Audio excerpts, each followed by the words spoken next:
All right, students, today's matchup is The True Story of the Three Little Pigs by John Seiska versus Children Make Terrible Pets by Peter Brown. Hello, boys and girls. This is Mrs. Fisher, and I will be reading The True Story of the Three Little Pigs. Everybody knows the story of the three little pigs, or at least they think they do. But I'll let you in on a little secret. Nobody knows the real story because nobody has ever heard my side of the story.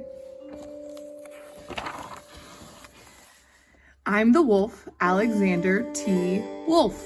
You can call me Al. I don't know how this whole big bad wolf thing got started, but it's all wrong.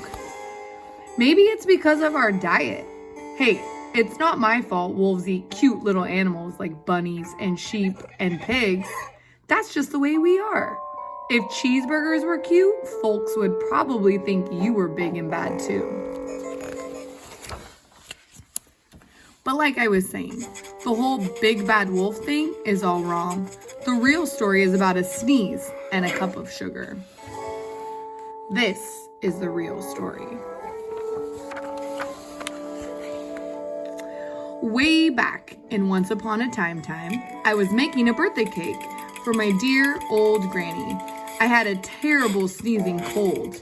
I ran out of sugar. So I walked down the street to ask my neighbor for a cup of sugar. Now this neighbor was a pig, and he wasn't too bright either. He had built his whole house out of straw. Can you believe it? I mean, who in his right mind would build a house out of straw? So, of course, the minute I knocked on the door, it fell right in. I didn't want to just walk into someone else's house. So I called, little pig, are you in? No answer. I was just about to go home without the cup of sugar for my dear old granny's birthday cake. That's when my nose started to itch. I felt a sneeze coming on when I huffed and I snuffed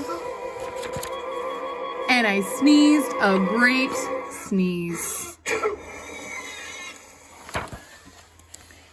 And you know what? The whole darn straw house fell down. And right in the middle of the pile of straw was the first little pig, dead as a doornail. He had been home the whole time. It seemed like a shame to leave a perfectly good ham dinner lying there in the straw, so I ate it up. Think of it as a big cheeseburger just lying there. I was feeling a little better, but I still didn't have my cup of sugar, so I went to the next neighbor's house. This neighbor was the first little pig's brother. He was a little smarter, but not much. He had built his house of sticks. I rang the bell on the stick house. Nobody answered. I called, Mr. Pig, are you in? He yelled back, go away, wolf, you can't come in. I'm shaving the hairs on my chinny chin. I had just grabbed the doorknob when I felt another sneeze coming on. I huffed and I snuffed and I tried to cover my mouth, but I sneezed a great sneeze. And you're not going to believe it, but this guy's house fell down, just like his brother's. When the dust cleared, there was the second little pig, dead as a doornail. Wolf's honor. Now you know food will spoil if you just leave it out in the open. So I did the only thing there was to do. I had dinner again. Think of it as a second helping. I was getting awfully full. But my cold was feeling a little better, and I still didn't have that cup of sugar for my dear old granny's birthday cake. So I went to the next house. This guy was the first and second little pig's brother. He must have been the brains of the family. He had built his house out of bricks. I knocked on the brick house. No answer. I called, Mr. Pig, are you in? And do you know what that rude little porker answered? Get out of here, wolf. Don't bother me again. Talk about impolite. He probably had a whole sack full of sugar, and he wouldn't give me even one little cut for my dear sweet old granny's birthday cake. What a pig. I was just about to go home and maybe make a nice birthday card instead of a cake when I felt my cold coming on. I huffed and I snuffed and I sneezed once again. The third little pig yelled, "And your old granny can sit on a pin."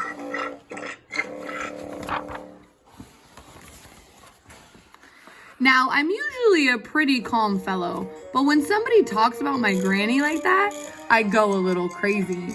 When the cops drove up, of course, I was trying to break down this pig's door. And the whole time I was huffing and puffing and sneezing and making a real scene. Mr. Wolf, what are you doing? The rest, as they say, is history.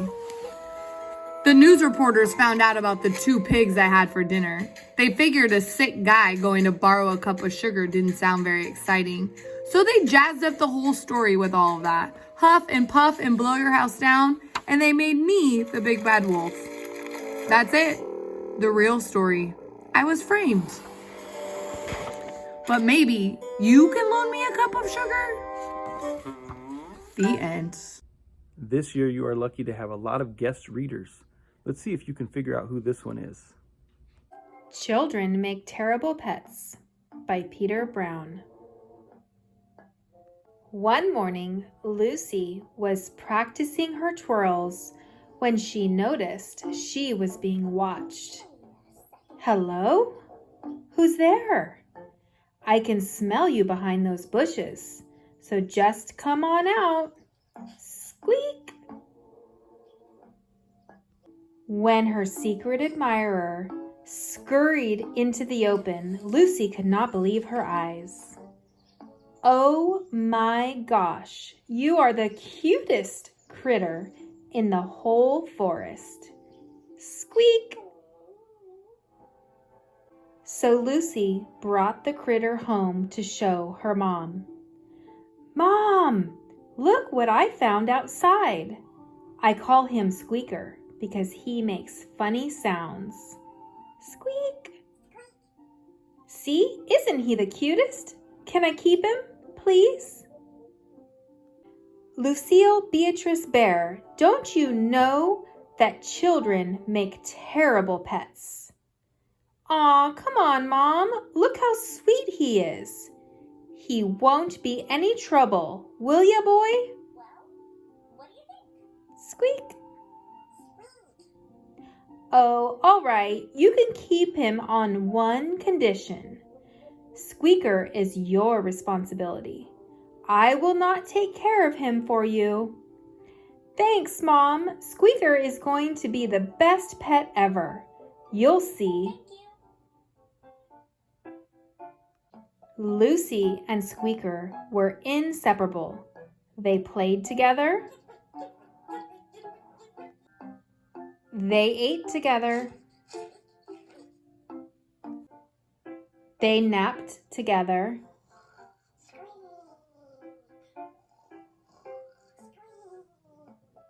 Lucy and Squeaker did everything together.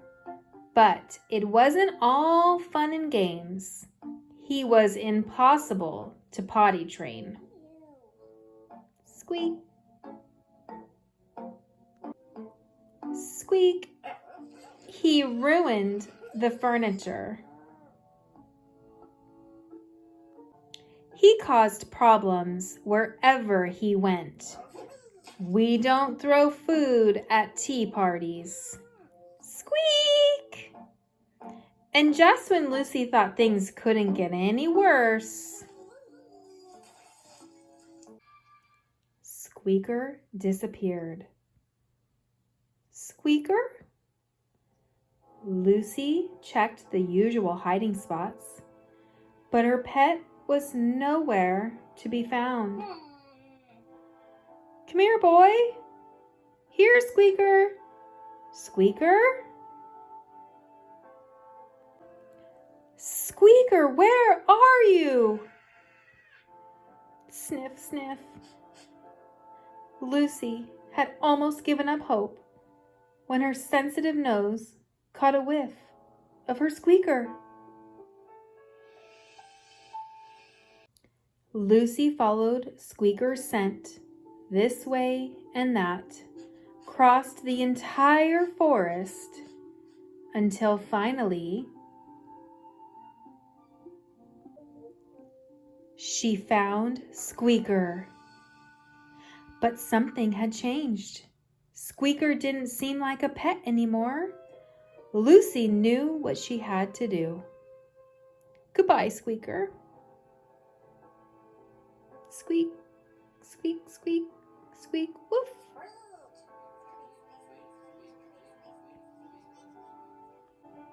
Squeaker belongs with his family. I'm really gonna miss that little fella. I guess some critters just aren't meant to be pets. Maybe it's all for the best.